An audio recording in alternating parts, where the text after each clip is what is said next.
सारे आप देख रहे हैं एकेटी न्यूज।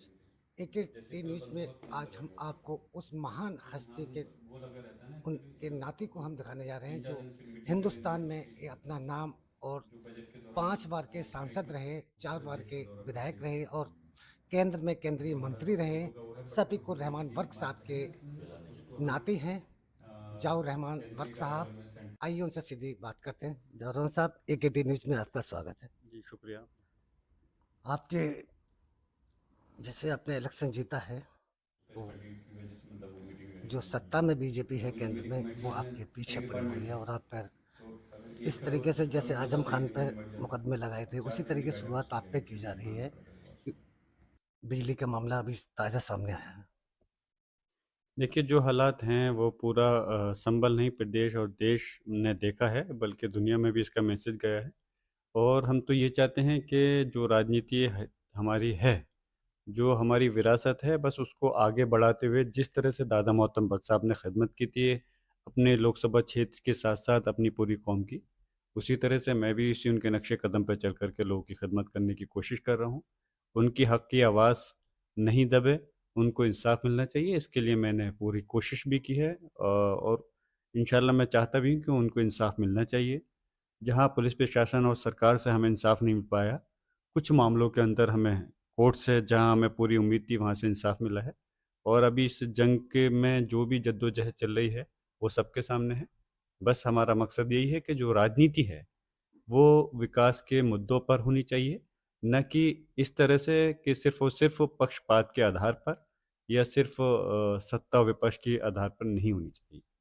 जिस तरीके से राजनीति इस वक्त चल रही है, जहाँ मुसलमानों को हर तरीके से परेशान किया जा रहा है और आप और आपके दादा चंद मुस्लिम लीडर हैं जो मुसलमानों के हक की आवाज़ जो है पार्लियामेंट में भी उठाते हैं और विधानसभा में भी उठाते हैं।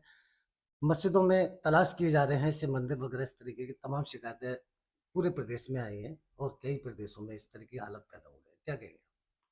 मैं वही कह रहा हूँ, ये चीज़ गलत है, इस प्रकार की राजनीति नहीं होनी चाहिए। जहाँ तक दादा मोहतरम बख्श साहब का मामला है, उन्हीं से सीखते हुए मैंने जब विधानसभा में 2 बार 2 साल के लिए मैं एमएलए विधायक रहा, तब भी मैंने अपनी कौम की गरीब मज़दूर अवाम की, लोगों की आवाम आवाज़ को उठाने का काम किया। और जब से मैं एमपी बना हूँ, तब से भी मैं यही काम को अंजाम दे रहा हूँ।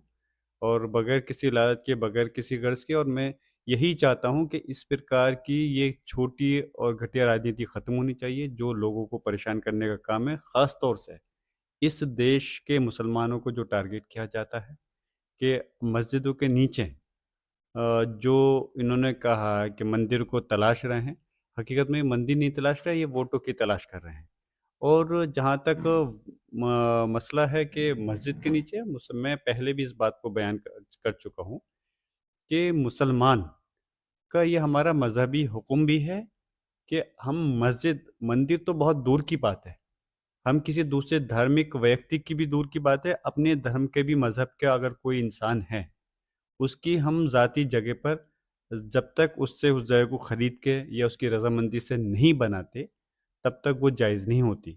तो इसलिए दूसरों के मंदिर के ऊपर मस्जिद बनाना कहीं से कहीं तक हमारे मज़हब के हिसाब से भी जायज़ नहीं है और ना ही मुसलमान इस काम को करता है। और इस प्रकार से लेकिन जो लोग इस चीज़ को काम कर रहे हैं, वो सिर्फ़ मस्जिद को खोदने का काम नहीं कर रहे हैं, वो इस देश की एकता को खोदने का काम करना चाहते हैं। और हमें इसी मामले को लेके जैसे मैंने बताया, मैं माननीय सर्वोच्च न्यायालय गया और अल्लाह का शुक्र है वहाँ से हमें जो उम्मीद थी इंसाफ़ मिला भी है। हमारे संभल के मसले पर मस्जिद पे भी वहाँ स्टे हो गया और पूरे हिंदुस्तान के अंदर अब माननीय सर्वोच्च न्यायालय ने फ़िलहाल जब तक अगली सुनवाई तक उस पे रोक लगा दी है कि जब तक किसी प्रकार की कोई निचली अदालत ना सुनवाई करेगी, ना कोई सर्वे का आदेश देगी जहाँ पर मस्जिद में जो इस प्रकार के काम को करने का प्रयास कर रहे हैं।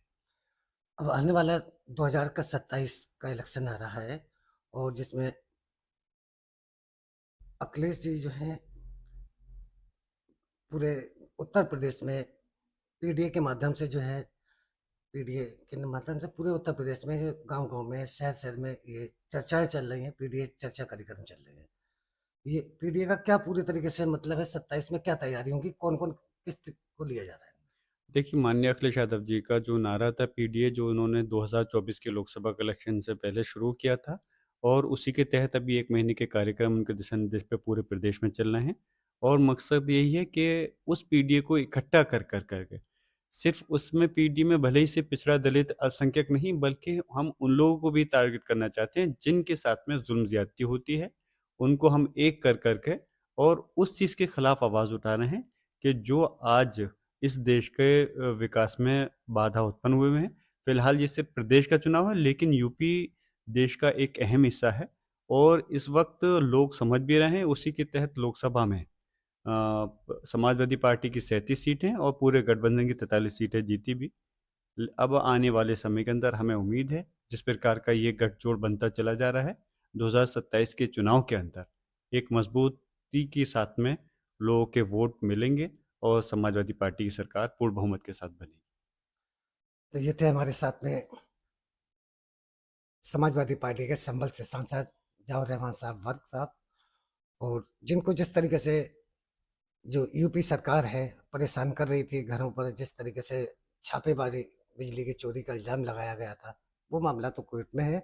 और जहाँ मुसलमानों की इनके दादाजी ने हमेशा आवाज़ उठाई है पूरे देश के मुसलमानों की, वैसे ही उन्हीं रास्तों पर जो है, उन्हीं कदमों पर जो है, हमारे जावेद रहमान साहब मुसलमानों की आवाज़, दलितों की और पिछड़ों की आवाज़ हमेशा उठाते रहेंगे, ये कहना है जावेद रहमान साहब का।